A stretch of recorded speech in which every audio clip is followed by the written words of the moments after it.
ഗൾഫിൽ എന്താ ജോലിയെന്ന് ചോദിച്ചു കഴിഞ്ഞാൽ ഒരു മടിയും കൂടാതെ സന്തോഷത്തോടു കൂടി ഞാൻ പറയൂ കേട്ടോ, എനിക്ക് കൃഷിപ്പണിയാണെന്ന്. വീട്ടിലെ അത്യാവശ്യ പണികളൊക്കെ കഴിഞ്ഞിട്ട് ഇങ്ങനെ പുറത്തോട്ട് ഇറങ്ങി ഇത് എന്തെങ്കിലുമൊക്കെ സ്വന്തമായിട്ട് നട്ട് വെച്ച് അതിനകത്തുനിന്ന് വിളവ് കിട്ടുമ്പോൾ ഉണ്ടാകുന്ന ഒരു പ്രത്യേക സന്തോഷം, പിന്നെ അത് മക്കൾക്ക് ഉണ്ടാക്കി കൊടുക്കുമ്പോൾ ഉള്ള ഒരു സന്തോഷവും സമാധാനമൊക്കെ പറഞ്ഞറിയിക്കാൻ പറ്റില്ല. ഇപ്പം ആദ്യമൊക്കെ വന്നപ്പോൾ ഞങ്ങൾ സൂപ്പർ മാർക്കറ്റുകളിൽ നിന്ന് സാധനങ്ങളൊക്കെ വാങ്ങുമ്പം നല്ല ഫ്രഷായിട്ടും നല്ല പച്ചക്കറികളൊക്കെയാണ് നമുക്ക് അവിടെ നിന്ന് കിട്ടുക. അപ്പോൾ ഞാൻ വിചാരിച്ചിട്ടുണ്ട് ഇതൊക്കെ ഇത്രയും ദിവസം കേടാകാതിരിക്കാൻ വേണ്ടിയിട്ടും കീടങ്ങളൊന്നും ബാധിക്കാതിരിക്കാൻ വേണ്ടിയിട്ടും ഫ്രഷായിട്ടിരിക്കാനും ഒക്കെ ആയിട്ട് എന്തായാലും കെമിക്കലുകളിലൊക്കെ മുക്കുമല്ലോ. അപ്പോൾ അതത്ര ആരോഗ്യത്തിന് നല്ലതല്ലെന്ന് തോന്നിയപ്പോഴാണ് എന്തെങ്കിലും നട്ട് വെക്കണം തോന്നിയത്. ആദ്യം ഫ്ലാറ്റിലായിരുന്നു താമസിച്ചുകൊണ്ടിരുന്നത്. അന്നേരം ഞാൻ ടെറസിൻ്റെ മുകളിൽ ഗ്രോ ബാഗിലായിരുന്നു കേട്ടോ നട്ട് വെച്ചത്. ഇപ്പം ഈ വില്ലയിലോട്ട് വന്നപ്പോഴാണെങ്കിൽ ഇതുപോലെ ഇച്ചിരി സ്ഥലം കിട്ടി. അപ്പോൾ ഞാൻ ഇങ്ങനെ വാരിക്കുഴി പോലെ എടുക്കുന്ന എന്തിനാന്ന് ചോദിച്ചു കഴിഞ്ഞാൽ ഇതിനകത്തേക്ക് ഞാൻ ആ ഇലകളെല്ലാം കൂടി വാരി ഇടും കേട്ടോ. ഇനി അത് കഴിഞ്ഞിട്ട് അതിൻ്റെ മുകളിലേക്ക് പച്ചക്കറി വേസ്റ്റും കുറച്ച് ചാണകപ്പൊടിയൊക്കെ ഇട്ട് സെറ്റാക്കിയതിന് ശേഷമാണ് വിത്തുകൾ നടുന്നത്. അപ്പോൾ ആദ്യം ഞാൻ പീച്ചിങ്ങയാണ് കേട്ടോ നട്ടത്. അതും പീച്ചിൽ നട്ടപ്പോൾ നല്ലപോലെ എനിക്ക് വിളവുണ്ടായി. പീച്ചിങ്ങയുടെ സീഡ് കിട്ടിയത് തന്നെ നമ്മൾ സൂപ്പർ മാർക്കറ്റിൽ നിന്ന് മേടിക്കുമ്പോൾ ഒത്തിരി നല്ലപോലെ മൂത്തതും പഴുത്തതും നോക്കിയിട്ട് എല്ലാ വിത്തുകളും ഞാൻ അങ്ങനെയാണ് കേട്ടോ കളക്ട് ചെയ്യുന്നത്. അപ്പോൾ അത് മേടിച്ചുകൊണ്ട് വന്നിട്ട് അതിനകത്തുനിന്ന് ഞാനിങ്ങനെ നട്ട് വെക്കുന്നതാണ്. ഒത്തിരി വലിയ വിളവൊന്നും ഇല്ലെങ്കിലും ഉള്ളതുകൊണ്ട് നമുക്ക് സന്തോഷം, ഇത്രയൊക്കെ ആകുന്നുണ്ടല്ലോ എന്നുള്ളൊരു സന്തോഷം. പിന്നെ പീച്ചിങ്ങ നട്ട ആ സ്ഥലത്ത് പടവലമാണ് കേട്ടോ പിന്നെ അടുത്തത് കിളുത്ത് കയറി വന്നത്. തനിയെ പൊട്ടിമുളച്ച് കിളുത്ത് കയറിയ പടുമുള എന്നൊക്കെ പറയും നമ്മൾ, അങ്ങനെ കിളുത്ത് കയറി വന്നതായിരുന്നു. അപ്പം അത് നമ്മൾ ഇത് പറഞ്ഞ പോലെ തന്നെ സംരക്ഷിച്ച് കൊണ്ടുവന്നപ്പോൾ നല്ലതുപോലെ അതിനകത്തു നിന്നും വിളവ് കിട്ടി കേട്ടോ. പടവലങ്ങി നല്ലതുപോലെ നമുക്ക് വിളവുണ്ടായിരുന്നു. പിന്നെ വെള്ളരി കാണിക്കുന്നതും ഇതുപോലെ തന്നെ നമ്മൾ വെള്ളരിക്കുരു കളക്ട് ചെയ്തിട്ട് നമ്മളിട്ടതാണേ. ഇങ്ങനെ നടുമ്പോൾ എന്താണെന്ന് ചോദിച്ചു കഴിഞ്ഞാൽ നമുക്ക് പ്രത്യേകിച്ച് ചിലവൊന്നുമില്ല. അപ്പോൾ നഷ്ടപ്പെട്ടു പോയാലും നമുക്ക് സങ്കടം ഒരുപാട് വരില്ല എന്നുള്ളതാണ് കേട്ടോ. എന്നാൽ കിട്ടുന്നതൊക്കെ ലാഭമാണ് താനും. അപ്പോൾ എൻ്റെ വീഡിയോ കാണുന്ന കൂട്ടുകാർക്ക് എന്തായാലും എല്ലാവരുടെയും വീട്ടിൽ പച്ചക്കറി വേസ്റ്റ് ഉണ്ടല്ലോ. അപ്പോൾ അതൊക്കെ ഒരു ചാക്കിനകത്തൊക്കെ ഇട്ട് ആദ്യം വെച്ച് കുറേ ഇലകളൊക്കെ ഇടാൻ പറ്റുമെങ്കിൽ, അല്ലെങ്കിൽ പേപ്പറോ എന്തെങ്കിലുമൊക്കെ കളക്ട് ചെയ്തിട്ടിട്ട് അതിനകത്തേക്ക് പച്ചക്കറി വേസ്റ്റ് ഇട്ട് അതിനകത്ത് കുറച്ച് മണ്ണോ അല്ലെങ്കിൽ എന്തെങ്കിലുമൊക്കെ ഇട്ട് ഇതുപോലെ നമുക്ക് ഉണ്ടാക്കാവുന്നതേ ഉള്ളൂ. ഇത് റാഡിഷിൻ്റെ പൂക്കളാണ് കേട്ടോ കാണുന്നത്. ഒരുപാട് ഇങ്ങനെ നിറഞ്ഞ് നിൽക്കുമ്പോൾ റാഡിഷിൻ്റെ പൂക്കൾ കാണാൻ നല്ല ഭംഗിയാണ്. റാഡിഷിൻ്റെ സീഡുകൾ ഞങ്ങൾ ഇവിടുന്ന് വാങ്ങിച്ചതാണ് കേട്ടോ, കടയിൽ നിന്നും വാങ്ങിച്ചതാണ്. അതിൻ്റെ അകത്തുനിന്ന് അത് പാകിയപ്പം കിളുത്ത് വന്നതാണ്. അപ്പോൾ ഇതിൻ്റെ ഇലയാണ് കൂടുതലായിട്ട് ഞാനിങ്ങനെ കറി വെക്കാനായിട്ട് ഇത്തവണ ഉപയോഗിച്ചത്. ഇലയ്ക്കാണ് കേട്ടോ റാഡിഷിനെ കഴിഞ്ഞും കുറച്ചും കൂടി ഗുണവും ഒക്കെ കൂടുതൽ. നിറയെ ആൻറ്റി ഓക്സിഡൻ്റ് ഉള്ള ഒന്നാണ് ഈ റാഡിഷിൻ്റെ ഇല. അപ്പോൾ ഇതിൻ്റെ ഇല എടുത്തിട്ട് തോരൻ വെക്കാനും ഉപയോഗിക്കും. അതുപോലെ തന്നെ പരിപ്പിട്ട് ചാറ് വെക്കാനും ഒക്കെ നല്ലതായിരുന്നു കേട്ടോ റാഡിഷിൻ്റെ ഇല. അപ്പോൾ ഇതിൻ്റെ പൂക്കൾ കണ്ടോ നല്ല ഭംഗിയായിട്ട് നിൽക്കുന്നത്. അപ്പോൾ ഇത്തവണ ഞാൻ റാഡിഷായിട്ട് പറിച്ചില്ല, കാരണം ഇതിൻ്റെ അകത്തുനിന്ന് വിത്തുകൾ ശേഖരിക്കാൻ വേണ്ടിയിട്ടാണ് കേട്ടോ ഞാനിതിങ്ങനെ നിർത്തിയിരിക്കുന്നത്. ഇപ്പോൾ ഇതിനകത്ത് ഒത്തിരി വിത്തുകൾ ഉണ്ടാകുന്നുണ്ട്. ഇതിൻ്റെ ഒരു വിത്തിൽ നിന്ന് തന്നെ പൊട്ടിക്കുമ്പോൾ നമുക്ക് കുറേ വിത്തുകൾ കിട്ടും കേട്ടോ. ശരിക്കും പറഞ്ഞാൽ റാഡിഷ് നല്ല ഒരു അടിപൊളി വിളവാണ്. ഇനി ഈ സംഭവം നമ്മുടെ നാട്ടിൽ കാട്ടിലും തൊടിയിലും പാടത്തും ഒക്കെ കാണാറില്ലേ, ഞൊട്ടാഞ്ഞൊടിയിൽ എന്നൊക്കെ പറയുന്നത്. നമ്മളിതിങ്ങനെ ഈ നെറ്റിയിലൊക്കെ ഇങ്ങനെ ഞൊട്ടിച്ച് കളിക്കുമായിരുന്നു. അപ്പോൾ ഇത് ഞാൻ ഈ കടകളിൽ ചെന്നപ്പം ഇതിനകത്ത് ഇത് ഗോൾഡൻ ബെറി എന്നാണ് ഇതിൻ്റെ ശരിക്കും പേര്. ഭയങ്കര റേറ്റുമാണ് കേട്ടോ ഇതിന്.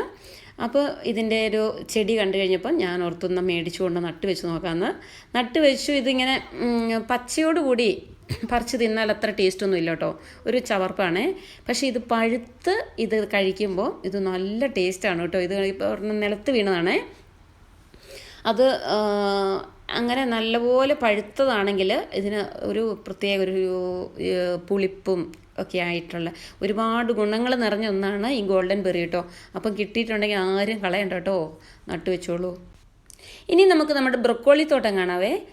ബ്രൊക്കോളി നട്ട് വെച്ചത് കടയിൽ നിന്ന് 2 ബ്രൊക്കോളി ചെടി മേടിച്ചുകൊണ്ട് വന്നു. അത് നട്ട് വെച്ചു. അപ്പോൾ ആദ്യത്തെ തവണ ഞാൻ അതിനകത്തൊന്നും വിളവെടുത്തില്ല കേട്ടോ. വിളവെടുക്കാണ്ട് വന്നു കഴിഞ്ഞപ്പം അതിൻ്റെ വിത്തുകൾ ഇഷ്ടം പോലെ എനിക്ക് കിട്ടി. അപ്പോൾ രണ്ടാമത് നട്ട് വെക്കാൻ ആവശ്യത്തിനുള്ള വിത്തുകൾ അതിനകത്തുനിന്ന് നമ്മൾ കളക്ട് ചെയ്തു കേട്ടോ. അങ്ങനെയാണ് ഇപ്പോൾ ഉള്ള ഈ ബ്രൊക്കോളി തോട്ടം ഇങ്ങനെ വിളവെടുക്കുന്നത്. അപ്പോൾ ഇതിനകത്ത് വലിയൊരു എന്താ പറയുക വലിയ മൊട്ട് പോലത്തെ ബ്രൊക്കോളി അല്ല കേട്ടോ. ഇത് കുഞ്ഞു കുഞ്ഞു മൊട്ടുകൾ പോലെയാണ് ഇതിൻ്റെ വിളവ് ഇപ്പോൾ ഉള്ളത്. പിന്നെ ബ്രൊക്കോളി മാത്രമല്ല, അതിനകത്തുനിന്ന് നമുക്ക് ഈ ബ്രൊക്കോളിയുടെ ഇലയും കറി വെക്കാൻ പറ്റും കേട്ടോ. അപ്പോൾ ഞാനിത് പലവട്ടം ഈ ബ്രൊക്കോളിയുടെ ഇലയും കറി വെച്ചിട്ടുണ്ട്. ഒരു ക്യാബേജിൻ്റെയൊക്കെ ഒരു ടേസ്റ്റാണ് ഇതിന്, ബ്രൊക്കോളിയുടെ ഇലയ്ക്കാണെങ്കിൽ തന്നെ. ഒന്നിരാടം ദിവസങ്ങളിൽ നമുക്കിതിനകത്തുനിന്ന് വിളവ് കിട്ടാറുണ്ട് കേട്ടോ. അപ്പം നല്ലൊരു കൃഷിയാണ് ബ്രൊക്കോളി നട്ടുവെക്കുക എന്നുള്ളത്. നമ്മൾ ലേഡീസൊക്കെ ആഴ്ചയിലോ 1-2 വട്ടമെങ്കിലും ഈ ബ്രൊക്കോളി കഴിക്കണം എന്നാണ് പറയുന്നത്. കാരണം അതിനകത്ത് അടങ്ങിയിരിക്കുന്ന എല്ലാ ഗുണങ്ങളും നമ്മുടെ ശരീരത്തിന്, ലേഡീസിന് പ്രത്യേകിച്ച് കേട്ടോ, ആൾക്കാർക്കെല്ലാം ഗുണമുള്ളതാണ്, പക്ഷേ ലേഡീസിന് പ്രത്യേകിച്ച് അത് കഴിക്കുന്നതുകൊണ്ട് ഒരുപാട് ഗുണം ഉണ്ടാകും എന്നാണ് പറയുന്നത്. അടുത്തത് ഏഞ്ചൽ ബ്രിഞ്ചാൾ. ഇതിൻ്റെ ഈ വെള്ള ബ്രിഞ്ചാളിന് അങ്ങനെയാണ് കേട്ടോ പറയുന്നത്. ഇതിൻ്റെ ചെടി നമുക്ക് അയലോക്കത്തെ ചേച്ചിയാണ് കേട്ടോ തന്നത്. അയലോക്കത്തെ ചേച്ചി തന്ന ചെടിയുടെ എന്നാണ് നമുക്ക് ഏഞ്ചൽ ബ്രിഞ്ചാൾ. ഇതിനു മുമ്പ് ഞാൻ വിളവെടുത്തിട്ടുണ്ട്. അപ്പോൾ കുഞ്ഞു ചെടിയാണെങ്കിലും നമുക്ക് അത്യാവശ്യം വിളവൊക്കെ കിട്ടുന്നുണ്ട്.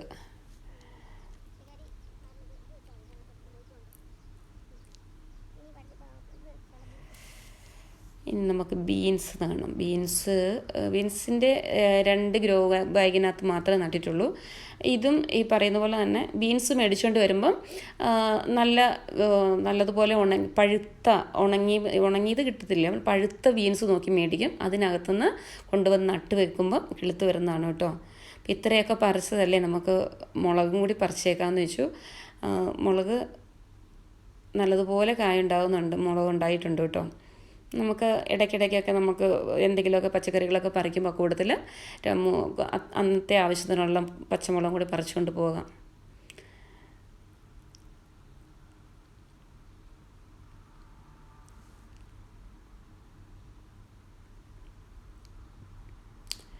കാന്താരി ഞാൻ നാട്ടിൽ നിന്ന് വന്നപ്പം കൊണ്ടുവന്നതാണ്. കാന്താരി ഒത്തിരി ഉണ്ടായിരുന്നു, പക്ഷേ അതിനകത്തുനിന്ന് 2 കാന്താരി ചെടികൾ മാത്രമേ നന്നായിട്ട് ആയി വന്നുള്ളൂ. കാന്താരി ആയി വന്നെങ്കിലും ചില സമയത്ത് അതിൻ്റെ കാന്താരി കാണുമ്പോൾ കുഞ്ഞു കാന്താരിയാണേ, ഒരു മുരടിച്ച മാതിരി നിൽക്കും. ചില സമയത്താണെങ്കിൽ അതിന് നന്നായിട്ട് നല്ല രീതിയിൽ വലിപ്പമുള്ള കാന്താരിയും കിട്ടും കേട്ടോ, നീട്ടമുള്ളത്. ഇപ്പോൾ ഉള്ളത് ഒരു വക മുരടിച്ച കാന്താരിയാണ്. പിന്നെ ഈ എഗ് പ്ലാന്റ് ഒക്കെ ഉണ്ട് കേട്ടോ, അത് നല്ലപോലെ വിളവുണ്ടായിരുന്നു. ഈ വലിയ വയലറ്റ് കളറിലുള്ള വഴുതന, ബീട്രൂട്ടും ഉണ്ടായിട്ടുണ്ടായിരുന്നു. ബീട്രൂട്ടും നല്ലതുപോലെ ഉണ്ടായിട്ടുണ്ടായിരുന്നു കേട്ടോ. ഇനി നമുക്ക് ക്യാപ്സിക്കം പറിക്കാം. ക്യാപ്സിക്കം വളരെ ചെറുതാണെങ്കിലും ഉണ്ടാകുന്നത് നല്ല വലുപ്പമുള്ള ക്യാപ്സിക്കമാണ് കേട്ടോ. ചെടി ഒത്തിരി ചെറുതാണ്, പക്ഷേങ്കിൽ ഷേപ്പൊന്നും നോക്കണ്ട കേട്ടോ, ഷേപ്പൊക്കെ ഒരു വകയാണ്. ക്യാപ്സിക്കം എനിക്ക് കുറച്ച് തൈകളുണ്ടായിരുന്നു, 4-5 തൈകൾ ഉണ്ടായിരുന്നു. പക്ഷേ എല്ലാം ഷേപ്പ്ലെസ് ആയിട്ടാണ് ഉണ്ടായിരിക്കുന്നത്. പിന്നെ തന്നെയുമല്ല ചെടിയാണെങ്കിൽ ഒരു വക മുരടിച്ചാണ് നിൽക്കുന്നത് കേട്ടോ. വളത്തിൻ്റെയൊക്കെ കുറവ് കൊണ്ടായിരിക്കാം, പക്ഷേ ഉണ്ടാകുന്ന ക്യാപ്സിക്കം ഇച്ചിരി വലിപ്പമുള്ളതൊക്കെ ഉണ്ടാകുന്നുണ്ട്. ഇതൊക്കെ നിൽക്കുവാണെന്നുണ്ടെങ്കിൽ ഇതിൻ്റെ കളറ് ചിലപ്പോൾ മഞ്ഞയായിരിക്കും, ചിലത് ചുമപ്പായിരിക്കുമേ. അപ്പോൾ നമ്മളിപ്പം പച്ചയോട് കൂടി ഇങ്ങ് പറിക്കുക. ഇനി നമുക്ക് തക്കാളി തോട്ടത്തിലോട്ട് പോവാം. തക്കാളി തനിയെ കിളുത്ത് വരുന്നതാണ് കേട്ടോ. നമ്മൾ പ്രത്യേകിച്ച് സീഡിട്ട് കിളിപ്പിക്കുന്നതോ ഒന്നുമല്ല. കാരണം കഴിഞ്ഞ വർഷത്തെ മണ്ണാണല്ലോ, ആ മണ്ണിനകത്തുനിന്ന് നമ്മൾ വെള്ളം ഒഴിച്ച് കഴിയുമ്പോൾ അവിടെ ഇവിടെയൊക്കെ തനിയെ കിളുത്ത് വരും. തനിയെ കിളുത്ത് വരുന്ന തക്കാളി പറിച്ചു കൊണ്ടുവന്നിട്ട് എവിടെയെങ്കിലും അതിൻ്റെ പ്രോപ്പറായിട്ടുള്ള സ്ഥലത്ത് കൊണ്ട് നട്ട് വെക്കും. അങ്ങനെയാണ് കേട്ടോ തക്കാളി കിളിപ്പിക്കുന്നത്. അതുകൊണ്ട് തന്നെ പല ഷേപ്പിലുള്ളതും പല മോഡലിലുള്ളതും ചെറി ടൊമാറ്റോയും ഒക്കെ ഉണ്ടാവാറുണ്ട്.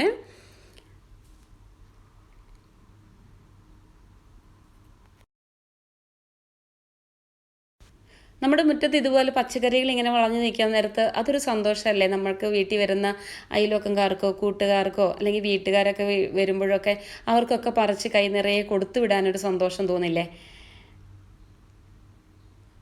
അപ്പോൾ തക്കാളി ഇഷ്ടംപോലെ ഉണ്ടാവുന്നുണ്ടായിരുന്നു കേട്ടോ. നമ്മുടെ ആവശ്യത്തിലും കഴിഞ്ഞും ഒരുപാട് തക്കാളി നമുക്ക് ഉണ്ടായി കിട്ടിയായിരുന്നു. അപ്പം കൂടുതലായിട്ട് ഉണ്ടാകുമ്പോൾ അത് ഞാൻ സ്റ്റോർ ചെയ്ത് വെക്കും, അത്യാവശ്യം ഫ്രീസ് ചെയ്തൊക്കെ വെക്കാനായിട്ട് പറ്റും. പിന്നെ അല്ലെങ്കിൽ നമുക്കത് അരച്ച് പൾപ്പാക്കി എടുത്ത് വെക്കാൻ പറ്റും. അങ്ങനെ പലതരത്തിൽ നമുക്കത് സ്റ്റോർ ചെയ്ത് വെക്കാം കേട്ടോ. അപ്പോൾ ഒരു വർഷത്തേനൊന്നും തക്കാളി മേടിക്കേണ്ട ആവശ്യം വരത്തില്ല പിന്നീട്. പിന്നെ ഇതൊന്നും നമ്മൾ കെമിക്കലിലൊന്നും മുക്കി പൊക്കി എടുക്കുന്ന ഇതൊന്നും അല്ലല്ലോ. ധൈര്യമായിട്ട് നമുക്ക് യൂസ് ചെയ്യാനായിട്ട് പറ്റും. തക്കാളി ഇഷ്ടം പോലെ ഉണ്ടായിട്ടുണ്ടായിരുന്നു കേട്ടോ. ക്യാബേജിൻ്റെ 2 തൈകൾ ഞാൻ മേടിച്ചതാണ് കേട്ടോ കടയിൽ നിന്ന്. ഇതുകൊണ്ടായിരുന്നു, വയലറ്റും ഉണ്ടായിരുന്നു. വയലറ്റ് ക്യാബേജും കിട്ടിയായിരുന്നു. ഞാൻ നേരത്തെ വിളവെടുത്തു. ഇത് പച്ചയാണ്. അപ്പം ഇഷ്ടംപോലെ ഇനിയും തക്കാളി ഉണ്ട് കേട്ടോ. തക്കാളി ശരിക്കും പറഞ്ഞു കഴിഞ്ഞാൽ ഒരുപാടുണ്ടായി. വീടിൻ്റെ ചുറ്റുവട്ടവും ഞാൻ തക്കാളി നട്ടു വെച്ചു. അപ്പോൾ ചില സ്ഥലത്ത് നന്നായിട്ട് നല്ലതുപോലെ വിളവ് കിട്ടി, ചില സ്ഥലത്ത് കുറച്ചൊക്കെ ഒന്ന് അത് ഓരോ സ്ഥലത്തെയും വളക്കൂറ് പോലെ ഇരിക്കും. മണ്ണിനത്തെ വളക്കൂറ് പോലെ നമുക്ക് വെള്ളം ഒരു ശകലം അങ്ങോട്ടും ഇങ്ങോട്ടും മാറി മറിഞ്ഞൊക്കെ ഇരിക്കും. പക്ഷേ ഇഷ്ടംപോലെ തക്കാളി എനിക്ക് ഉണ്ടായിട്ടുണ്ടായിരുന്നേ.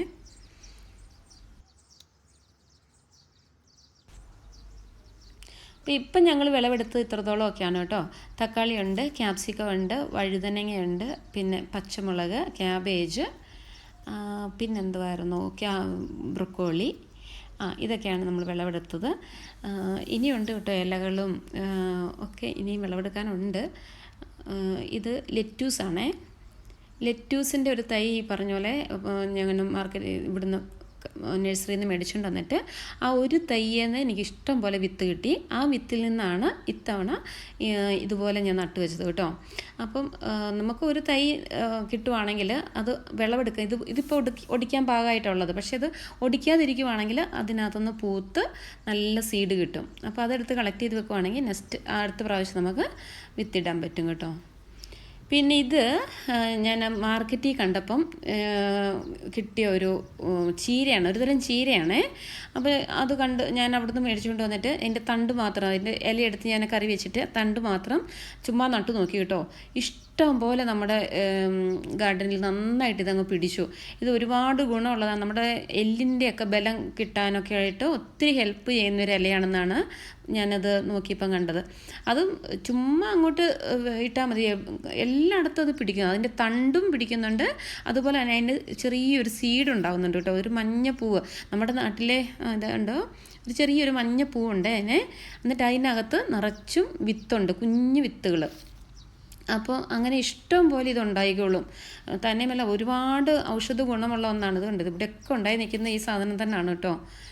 അപ്പം ഒത്തിരി ഔഷധ ഗുണമുള്ള ഒരു ഇലയാണ്, നല്ല കൊഴുപ്പുള്ളൊരു തരം ചീരയാണ്. ഇതും പറഞ്ഞ പോലെ തന്നെ നമ്മുടെ പരിപ്പിട്ട് ചാറ് വെക്കാനും അല്ലെന്നുണ്ടെങ്കിൽ പൊട്ടറ്റോ ഇട്ട് തോരൻ വെക്കാനും ഒക്കെ നല്ലതായിരുന്നു.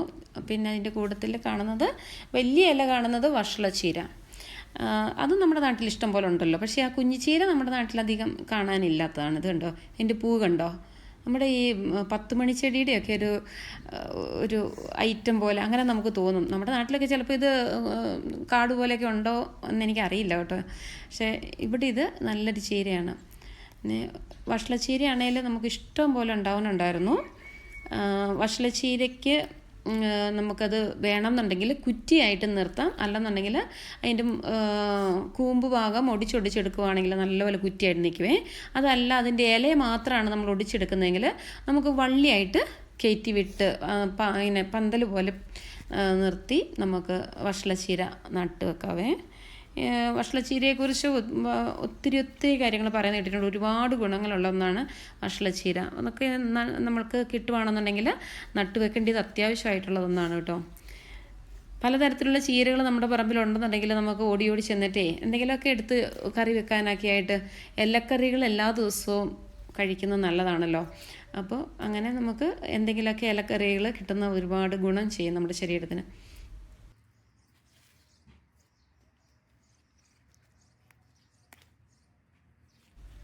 ഞാനിവിടെ വഷളച്ചീര കുറ്റിയായിട്ടാണ് നിർത്തിയിരിക്കുന്നത്. അതിൻ്റെ കൂമ്പൊടിച്ച് കറി വെക്കുകയാണ് കേട്ടോ സാധാരണ ചെയ്യുന്നത്. അതുകൊണ്ട് അതിങ്ങനെ കുറ്റിയായിട്ട് നിന്നോളും. ഇത് കണ്ടോ, അതിൻ്റെ സീഡ് വരുന്നിരിക്കുന്നത് കണ്ടോ, ചെറിയ സീഡ്. ഉണങ്ങിയതല്ലിതേ, ഉണങ്ങിയ സീഡ് ഞാൻ അപ്പുറത്തുണ്ട്, അത് കാണിച്ചു തരാം കേട്ടോ. അപ്പോൾ ഈ കുറ്റിയായിട്ട് നിർത്തിയാലും അല്ലെങ്കിൽ പന്തലേ കയറ്റി നിർത്തിയാലും ഒക്കെ ഇതിന് ഇഷ്ടം പോലെ സീഡ് ഉണ്ടായിക്കോളും. ഇത് നമുക്ക് ഇഷ്ടം പോലെ പറിച്ച് മാറ്റി നട്ട് നമുക്ക് കൂടുതലായിട്ട് കൃഷി ചെയ്യാനായിട്ട് പറ്റും.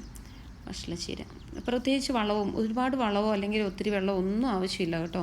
വഷളച്ചീരയ്ക്ക് ഈ ചീരയ്ക്ക് ഒന്നിനും നമ്മൾ പ്രത്യേക കെയറിങ് ഒന്നും കൊടുക്കേണ്ട ആവശ്യമില്ല. ഇഷ്ടം പോലെ ഉണ്ടായിക്കോളും. ഇവിടെ ഒരു കുഞ്ഞ് വിത്ത് ഉണ്ടായിട്ടുണ്ട്. അത് കണ്ടോ, കറുത്തിട്ട് കിട്ടുന്ന വിത്താണ് കേട്ടോ, വഷളച്ചീരയുടെ വിത്ത്. അത് ശരിക്കും കാണാൻ പറ്റില്ല, പിന്നെ വീഡിയോ ഇട്ട് കാണിച്ചു തരാവേ. അപ്പോൾ ഇത്രയൊക്കെയാണ് ഞങ്ങളുടെ കുഞ്ഞു തോട്ടത്തിലെ വിശേഷങ്ങൾ.